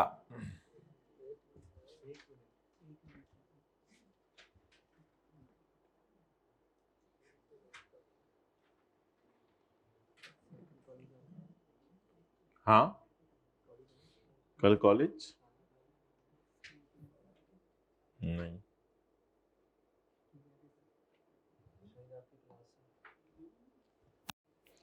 अस्सलाम वालेकुम जी भाई, आज तो हम कॉलेज ही हैं अभी, आप सुनाएं क्या हाल है, खैरियत से?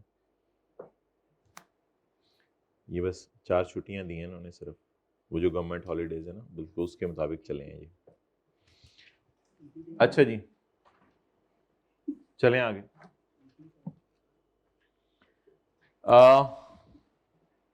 अब ये जरा इंग्लिश का फिक्र समझिएगा। Accept a liaison office, accept अ यानी लाइजन ऑफिस पीई नहीं है, लाइजन ऑफिस पीई नहीं है, except a liaison office. However if it is engaged in negotiation of contracts except purchase, तो फिर कौन से वाले? Sale contract. लेकिन अगर ये सेल कॉन्ट्रैक्ट करे तो ये पीई है, और ब्रैकेट में क्या लिख दिया? Other than purchase.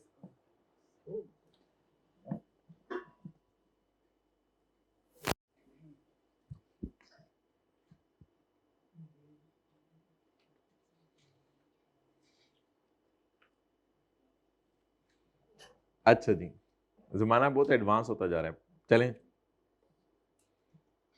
पढ़ें। वो कल बंदा भाई बकरे लेके आया, वो कहते हैं कि ये फ्राइज खाते हैं, कहते हैं लेकिन उनको तल के ना देना, बस फ्राइज की तरह काट के आलू उनको दिए तो लड़ाई होगी उनकी, तो पूरे घर में आलू हमारे खत्म हो गए, तो दीवाना वार उन्होंने खाए। जमाना बदलता जा रहा है, अभी बिस्किट खाया करेंगे आने वाले दिनों में। पॉइंट बी, जूस पी लेंगे, फ्रेश जूस, मिल्क शेक पिला देंगे। और बताओ, अ माइन ऑयल और गैस वेल, क्या जो भी पढ़ते हैं आप लोग इसको, और any other place of extraction of natural resources. अक्सर आपको पता है कान में से नेचुरल रिसोर्स, कान में से नेचुरल रिसोर्स, कान छोड़ें, आगे माइन को कान नहीं कहते। अस्तगफिरुल्लाह, बीए करें आप, छोड़ें बीए करें, अभी सीए ना करें, अभी बीए करें। एग्रीकल्चरल, पेस्ट्रल, और पेस्ट्रल में ख्याल से ऐसी प्रॉपर्टी जहां जानवर वगैरह चलते हैं शायद, एग्रीकल्चर और फॉरेस्ट्री प्रॉपर्टी। तो ऑब्वियसली अगर पाकिस्तान के अंदर आपने कोई एग्रीकल्चर लैंड खरीद ली है, पाकिस्तान में आपने जो है वो कोई फॉरेस्ट वगैरह खरीद ली है, या कोई जानवरों की चरागाह है मेरे ख्याल से, तो यही होगा, पता नहीं, पेस्टल देख लीजिएगा, तो भी आप पाकिस्तान में पक्के एस्टेब्लिश हो गए हैं। और अगर माइन वगैरह है और गैस वेल है, कुएं हैं, वहां से आप कुछ चीजें निकाल रहे हैं, तो भी आप पाकिस्तान में पक्के एस्टेब्लिश हो गए हैं। Virtual business presence in Pakistan, ये भी एक नया कॉन्सेप्ट आया है, बीबी, बड़ी बात। तो virtual business presence in Pakistan, ये ऑनलाइन की वजह से कॉन्सेप्ट आया है। Virtual business presence in Pakistan including any business where transactions are conducted through internet और any other electronic medium with और without having any physical presence भी नहीं इसमें जरूरी। अगर आप पाकिस्तान में आके कोई वर्चुअल बिजनेस कर रहे हो तो भी समझा जाएगा परमानेंटली एस्टेब्लिश हो गए हो। मिसाल के तौर पे आप बाहर के मुल्क के अंदर हो और आपने कोई उबर क्रीम यहां लॉन्च कर दी, अब आप वर्चुअल बिजनेस है, अब आप कहते हो मुझे फिजिकल प्रेजेंस की जरूरत नहीं। आहिस्ता आहिस्ता तो इन चीजों के फिजिकल दफ्तर भी खुलने नजर आ गए हैं नजर हमें, लेकिन अगर इनकी फिजिकल प्रेजेंस नहीं भी है और उधर से ऑनलाइन बैठ के बिजनेस चला रहे हैं तो भी समझा जाएगा आप पक्के एस्टेब्लिश हो गए। ठीक है, फिर भी पॉइंट नंबर सी। अच्छा, ये जो लोग पाकिस्तान में कंस्ट्रक्शन का काम करने आते हैं ना, या उसकी सुपरविजन करने आते हैं, कंस्ट्रक्शन असेंबली या इंस्टॉल करने या उसको सुपरवाइज करने के लिए काम ये लोग आते हैं, तो इनके लिए एक शर्त है कि ये अगर 90 दिन रहेंगे तो ये बनेंगे, नहीं 183 डेज से तो ये रेजिडेंट बन जाते हैं ना। अगर ये 90 दिन रहेंगे तो ये बनेंगे परमानेंट, और अगर 90 दिन से कम रहेंगे तो परमानेंट एस्टेब्लिशमेंट। अच्छा, 90 दिन कब? टैक्स ईयर में नो, कैलेंडर ईयर में नो, किसी भी वक्त खड़े हो के 90 दिन। आज क्या तारीख है? 5 जून 2025। आज अगर कोई बंदा आपको मिले, वो कहे कि मैं कंस्ट्रक्शन वगैरह का काम करने पाकिस्तान आया हूं बाहर के मुल्क से, तो इससे एक सवाल पूछ लें कि 5 जून 2024 से लेके 5 जून 2025 में आप कितने दिन पाकिस्तान में रहे। अगर वो कह दे मैं 90 दिन रहा तो ये क्या बन जाएगा? पी। और अगर आज ना मिले, ईद के बाद आपको मिले, तो फिर 10 जून को उससे पूछ लीजिएगा कि पिछले 10 जून से इस 10 जून तक आप कितना अरसा रहे। तो इसमें टैक्स ईयर में रहना जरूरी नहीं है। ऐसा भी हो सकता है एक टैक्स ईयर में वो 50 दिन रहा हो, अगले टैक्स ईयर में 40 दिन रहा हो, लेकिन वो रहा 12 महीने के अंदर अंदर ही हो। तो किसी भी 12 महीने में अगर आप किसी भी 12 महीने में अगर आप 90 दिन रह जाएं तो आप क्या समझे जाएंगे? Permanent establishment. Permanent establishment. मैं एक ऐसे अजीब सी मिसाल देने लगा हूं, किसी भी एक दिन में आप किसी भी वक्त 4 घंटे मुसलसल पढ़ लें तो मैं आपको पढ़ाकू कह दूंगा। ये एक मिसाल सी बनाइए, किसी भी एक दिन में अगर आप 4 घंटे मुसलसल पढ़ लें तो मैं आपको पढ़ाकू कह दूंगा। सिमिलरली किसी भी 12 महीने में, कभी भी किसी भी 12 महीने में, कोई शर्त नहीं कौन से 12 महीने, कैलेंडर ईयर टैक्स, कोई भी 12 महीने में अगर आप कितने दिन रह जाएं, then you will become a permanent establishment. चलें जी, a building site, a construction assembly और इंस्टॉलेशन प्रोजेक्ट और सुपरवाइजरी एक्टिविटीज कनेक्टेड विद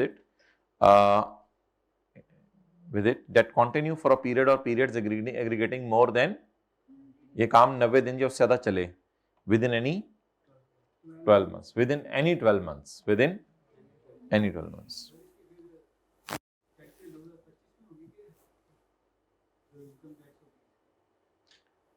इसकी टैक्सेशन अनलकीली हमारे सिलेबस में नहीं है। ये एक अलग पूरा सेक्शन है कि परमानेंट एस्टेब्लिशमेंट टैक्स कैसे देती है। टैक्सेशन हमारे सिलेबस में नहीं है इसकी सिर्फ ये पी है या नहीं, बस ये हमारे सिलेबस में है। फिर ये टैक्स कैसे देगी ये हमारे स्कोप में नहीं है। अच्छा, पॉइंट डी, आज का आखिरी पॉइंट, फिर बाकी इंशाल्लाह अगली क्लास में कर लेंगे। पॉइंट डी, अगर आप पाकिस्तान में सर्विसेज दें, चाहे खुद आके दे दें चाहे अपने एम्प्लॉयज को भेज के दे दें, तो भी समझा जाएगा आप पक्के एस्टेब्लिश हो गए हैं। The furnishing of services by any person through employees, कोई भी बंदा एम्प्लॉइज को भेज दे, और हिज अदर पर्सोनल, या अपने कोई और बंदे भेज दे, और एंटिटी या किसी एंटिटी को इंगेज करके यहां भेज दे for such purposes. Such purpose से क्या मुराद है? सर्विस देने के लिए। तो ये अक्सर लॉयर्स वगैरह होते हैं और लोग होते हैं, कभी खुद सर्विस देने आ जाते हैं, कभी अपने बंदों को भेज देते हैं, कोई केस वगैरह लड़ना हो बाहर से आप लॉयर करवा लें। आप कहें यार ठीक है, तूने कौन सा लॉयर करवाया है? यार मैंने तो रशीद गुजर करवाया है। आपने कहा मैंने तो जॉन एफ कैनेडी करवा लिया है। तो वो आएगा, तू देख जरा। तो ठीक है, कोई नहीं, अब जो भी हो, इसमें कोई शर्त नहीं है 1 दिन 2 दिन, इसमें बेशक 1 दिन के लिए 1 घंटे के लिए भी आ जाए, इसमें 90 डेज की शर्त नहीं है। चलें जी, चैप्टर नंबर 18 निकाल लें। चैप्टर नंबर 18 शुरू करें जी। सवाल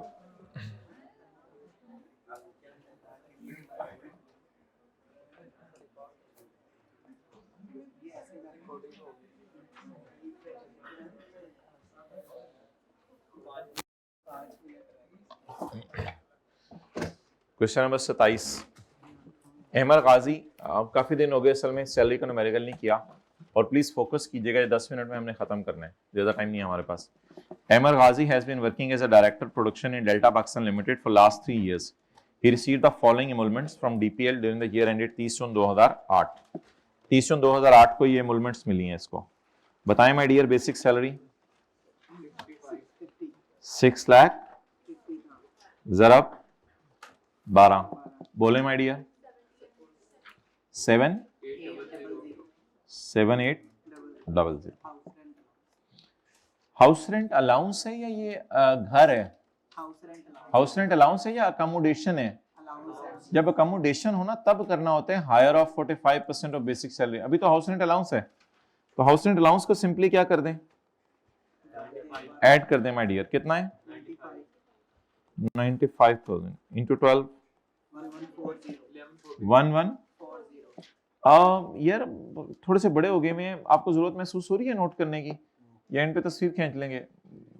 कर लें, मेरे को कोई ऐसी टेक्निकल चीज तो, कोई बिजनेस का न्यूमेरिकल तो है नहीं कि ऐड लेस और जरा सोचने वाली कोई चीज। अगर आपको जरूरत महसूस हो रही है आप करें, फिर मेरी स्पीड के साथ साथ करना पड़ेगा।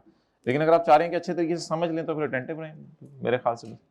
अच्छा, मेडिकल अलाउंस को ना आज के बाद ना पक्का याद कर लें हमेशा के लिए। मेडिकल अलाउंस आ जाए तो नीचे जाके सवाल में ढूंढना होता है इलाज की सहूलत।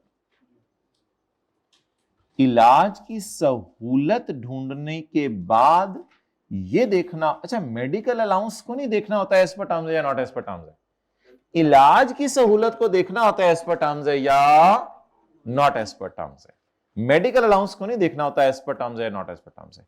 इलाज की सहूलत, health insurance for him and his family members, the amount of annual premium paid by. यार ये एज्यूम करना पड़ेगा, एज्यूम करना पड़ेगा एज पर टर्म्स है। मैं सोल्यूशन में assumption लूंगा, यहां तो नहीं लूंगा, मैं सोल्यूशन में assumption लूंगा कि ये एज पर टर्म्स है। तो अगर इलाज की सहूलत दे दी है तो इसको एज्यूम करें एज पर टर्म्स, और एज पर टर्म्स होने की वजह से माफ करें। और वैसे भी देखें इसमें वो खर्चा तो दिया नहीं हुआ इलाज पे जो आया है, तो वो तो हमने ऐड वो करना होता है, इलाज इंश्योरेंस प्रीमियम ऐड करना होता है या इलाज का खर्चा ऐड करना होता है? इलाज का खर्चा तो दिया ही नहीं हुआ, इसलिए इसको मजबूरन वैसे भी छोड़ना ही पड़ना था क्योंकि इसमें कुछ है ही नहीं। तो एक लाइन छोड़ के मेडिकल अलाउंस के लिए 1 लाइन छोड़ दें, 2 लाइनें छोड़ दें, मेडिकल अलाउंस के लिए 1-2 लाइनें छोड़ के मेडिकल फैसिलिटी, इलाज की, इसे माफ करें और पेपर में लिख दीजिएगा एज्यूमिंग, नहीं, एज्यूमिंग एज पर टर्म। जिसकी किसी और कॉलेज में क्लास है वो जा सकते हैं ताकि ये ऑनलाइन अटेंड कर लें। अच्छा जी, मेडिकल अलाउंस 70। अब अगर एक चीज माफ कर दी है तो दूसरी चीज टैक्सेबल, बोलें कितना?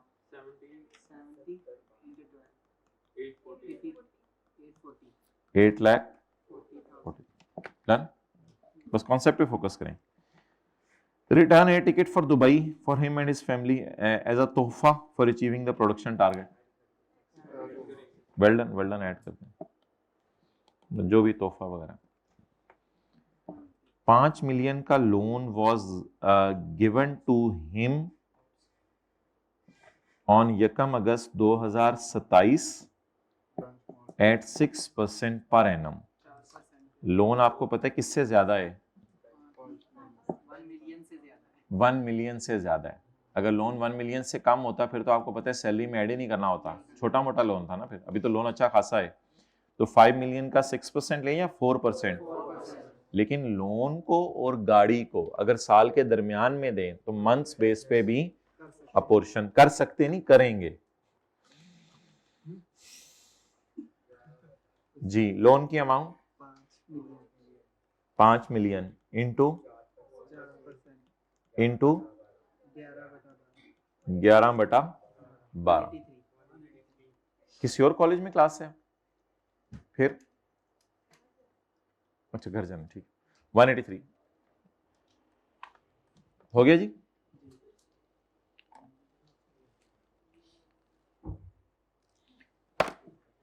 ये लाइन थी आज के सवाल की जिसके लिए यह सवाल कराया। अभी तक सवाल में स्क्रैप भरा हुआ था। अब जी जरा पढ़ के बताएं इस लाइन का क्या मतलब है। Withholding tax was deducted from his salary. इसको क्या करते थे न्यूमेरिकल में? सबसे एंड पे माइनस करते थे। ये कटा है इसका टैक्स। ये सबसे एंड पे क्या कर देना।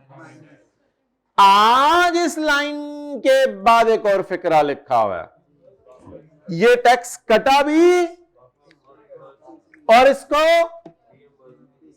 भाई अब तो इसको टैक्स बेनिफिट टाइप एक चीज बन गई।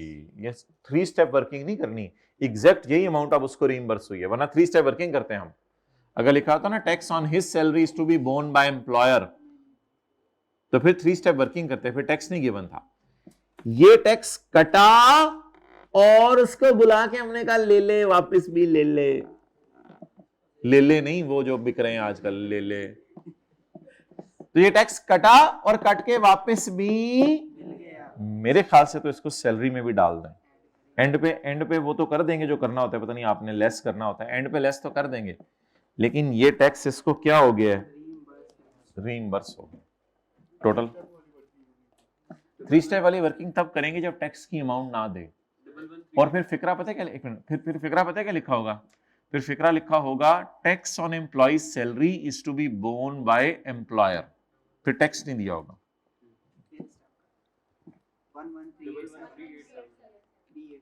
अच्छा कितने लोगों को अगर ये सवाल ना कराया जाता पेपर में आ जाता तो शायद 1244 ऐड कर देते हैं ये लोग। हाथ खड़ा करें सैलरी में। ठीक है चलें टेस्ट में डाल के देखेंगे कभी कोई चीज कि आप लोग क्या करते हैं। अच्छा सॉरी यार टोटल मैंने करा दिया, मादरत। एम्प्लॉय शेयर स्कीम नीचे पड़ी हुई थी, हमने भी नहीं टोटल किया था। Under an employee share scheme 10,000 shares of DPL were allotted to Ahmed Ghazi. Share ही जेब में आ गए। भाई अगर कॉन्सेप्ट स्ट्रांग हो ना तो ऐसे जल्दी जल्दी होते हैं ये 16 नंबर के न्यूमेरिकल, कुछ भी नहीं है इनमें। अगर कॉन्सेप्ट किसी के स्ट्रांग हो, ये देख लें समझा के भी 5 मिनट के अंदर आधे से ज्यादा हो गया न्यूमेरिकल। तो under an employee share scheme 10,000 shares of DPL were allotted to Ahmed Ghazi. जेब में क्या आ गए? ऑन 1 जनवरी 2026 या जो मर्जी कर लें, 2018 है तो 2016 कर लें। ऑन 1 जनवरी 2000 वो तो बहुत पुरानी बात है। जेब में आ गए shares. According to the scheme he was not allowed to transfer अंदर वाली जेब में अप टू 31 दिसंबर। रिस्ट्रिक्शन कब रिलीज होगी? 2017 के साल में। आपको पता है 31 दिसंबर 2016 2017 का साल होता है। तो अल्लाह का शुक्र है हमारे साल की सैलरी में कुछ नहीं जाएगा। अल्लाह का शुक्र है हमारे हाइब्रिड वालों, अल्लाह का शुक्र है हमारे साल की सैलरी में कुछ नहीं जाएगा। ये जो सैलरी में जाएगा ये 2017 में जाएगा। वो पता है क्या जाएगा? Fair market value on 31 December minus amount paid by employ to employer for shares and for right. On 1 April he sold the shares. इसको छोड़ें अभी। अच्छा फेस वैल्यू शेयर्स की हमेशा इग्नोर किया करनी है। फेस वैल्यू शेयर्स की इग्नोर किया करनी है अनलेस के कह दे कि मैंने इतने के शेयर खरीदे हैं। फेस वैल्यू तो शेयर के फेस पे कीमत लिखी होती है, वो तो मुझे देखने के मैंने एम्प्लॉयर से कितने के खरीदे हैं। फेस वैल्यू तो वैसे ही पेपर में इग्नोर करनी होती है। इसको मैंने इसलिए काटा है, ग्रीन में कर दिया, इसको मैं बाद में पढ़ूंगा। फेयर मार्केट वैल्यू शेयर्स वर इतने। भाई ये शेयर्स ना फ्री ऑफ कॉस्ट अलॉट हुए हैं। कॉस्ट नहीं दी हुई, मादरत यार, कहीं दी हुई है कितने कितने के खरीदे हैं, ये फ्री ऑफ कॉस्ट अलॉट हुए हैं, ठीक है जी। अब क्या करते होते हैं हम, एम्प्लॉय शेयर स्कीम की वर्किंग, इनकम फ्रॉम सैलरी, लेकिन ये टैक्स ईयर 2017 की है, खैर है चले निकाल तो लेना क्योंकि ये फिगर आगे यूज होनी होती है। अब जल्दी जल्दी, fair market value of shares minus cost of share and cost of right. Restriction release किस दिन हुई है, उस दिन कितने का है शेयर, 23, एक दिन का फर्क है डेट में, खैर है कोई नहीं। Shares into is equal to 230 less allotted free of cost. ये हमारे साल के न्यूमेरिकल में जाना है या अल्लाह का शुक्र है टोटल हमने सही किया हुआ था, ये हमारे साल के न्यूमेरिकल में नहीं जाना, ये 2017 के न्यूमेरिकल में चला गया होगा। हमारे साल तो ये शेयर बिक रहे हैं, तो income from income from capital gain, he sold shares 6000 सिर्फ फॉर 33 पर शेयर। हो बोंगे, ये शेयर ही नहीं रहे तो 30 जून 2008 की फेयर वैल्यू में दे रहे हैं हमें।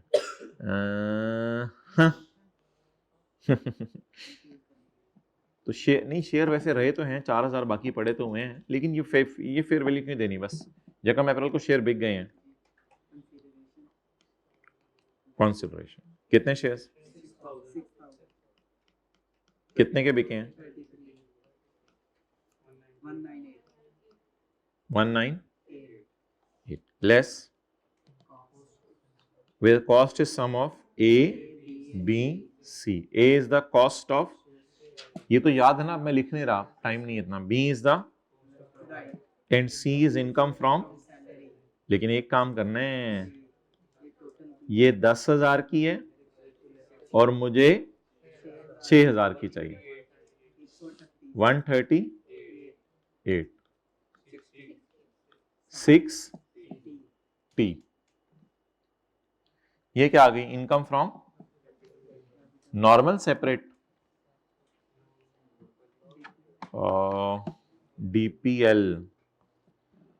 डीपीएल, इससे तो कुछ पता नहीं चलता, ये कोई नहीं, पब्लिक नहीं है, ये प्राइवेट है भाई, कोई नहीं है। डीपीएल से कुछ, लिमिटेड का मतलब ये नहीं होता कि पब्लिक है, लिमिटेड प्राइवेट भी होती हैं। क्या कहीं लिखा हुआ है सवाल में ये लिस्टेड है, क्या लिखा हुआ है गवर्नमेंट ने शेयर खरीदे हुए हैं, बस a company which is not a public is a private, private ही कर दें इसको। Income from capital gain normal tax regime, लेकिन प्लीज ये मैं काट रहा हूँ, ये कहीं आप गलती से सवाल के फेस ये कहीं नहीं लेके जाना 230, बिकॉज ये तो 2017 में रिस्ट्रिक्शन रिलीज हुई थी। 30 अक्टूबर को अहमद गाजी ने अपना घर किराए पे दे दिया 30,000 का दोस्त को, वैसे फेयर मार्केट किराया 40,000 है, ये तो प्रॉपर्टी इनकम है, निकाल लेंगे आप लोग, निकाल लेंगे, इसमें क्या मसला है। और हायर को 40,000 को ज़रब दे देंगे 12 से चपेड़ नवंबर दिसंबर 8 महीने से, 40,000 को 8 महीने से ज़रब दे देंगे और रिपेयर अलाउंस माइनस कर देंगे। और उसके बाद पार्ट टाइम लोगों को गुमराह कर रहे हैं और उसने उसके लिए उससे कमाए हैं 2,25,000, इसको अदर सोर्स में डाल दीजिएगा, अदर सोर्स में डाल दीजिएगा 2,25,000 को बस। तो अब आप लोग जो है वो सोल्यूशन देख लें, एक चीज सोल्यूशन के फेस पे माइनस होनी है, इसलिए मैं आपको सोल्यूशन दिखाने लगा हूं। जो चीज सोल्यूशन के ये कितनी निकलवाई थी आप लोगों ने, इनकम फ्रॉम सैलरी 387।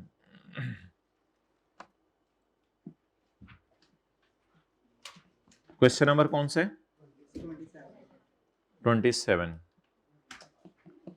इसी तरह के मैंने आपको 2-3 और न्यूमेरिकल कराने हैं आज शाम 4:30 बजे, वो फिर हम देख लेंगे ऑनलाइन करने हैं या जैसे भी करने हैं, क्योंकि आज FAR 2 वालों ने टाइम लिया हुआ जोहर के बाद, उनको पता नहीं बहुत ज़्यादा पढ़ने का पड़ा हुआ है, तो उन लोगों ने नहीं छोड़ा हुआ। क्वेश्चन नंबर कौन सा, 20।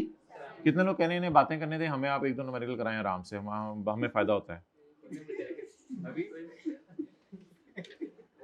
हाइब्रिड वालों आप लोग ही हाथ खड़े कर दो ये, well done well done well done. एक बंदा हाथ खड़ा कर दिया, एक और। इन्होंने कहते हैं इनको जाने दें, इन्होंने वैसे भी नहीं पढ़ना होता। क्वेश्चन कौन सा क्वेश्चन था? 27। सैलरी इनकम कितनी निकली है? 11,387। और डिस्पोजल ऑफ शेयर्स से कितना निकला है? 60,000। और अदर सोर्स टीवी चैनल 2,55,000 की फिगर, वो तो पता है आपको, 255 अभी दिखाई थी। और प्रॉपर्टी इनकम तो आसान है। प्रॉपर्टी इनकम कैसे निकली है? प्रॉपर्टी इनकम 40,000 ज़रब 8 और उसमें से रिपेयर अलाउंस माइनस कर दिया।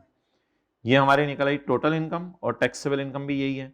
ये चैप्टर 4 में जाके टैक्स निकल आया, सरचार्ज ऐड हो गया। ये एंड पे मैंने कहा था 1244 माइनस करना, ये दिखाने के लिए आपको लाया था। तो इंशाल्लाह FR2 की क्लास मेरे ख्याल से 4 साढ़े 4 तक खत्म हो जाएगी। तो फिर इंशाल्लाह आपको जूम मीटिंग का मैं लिंक शेयर कर दूंगा, या अगर कोई कॉलेज हुआ तो बाकी अगर कोई प्रोग्राम बदला तो आपको मैं फिर बता दूंगा कि 2 की बजाय 3 कराने हुए या 2 की बजाय 4 कराने हुए, तो मैं बता दूंगा। इधर से कोई 1-2 न्यूमेरिकल इस तरह के कर लेंगे। मैं जरा थोड़ा सा, मेरे रिवाइज हो जाते हैं, ऐसे मुझे चीजें भूली होती हैं, तो मुझे भूल जाती है ना चीजें, मेडिकल अलाउंस, रीइंबर्समेंट, तो मुझे याद आ जाती हैं। पिक्चर लेनी भाई, ये पिक्चर के अलग 10 रुपए हैं।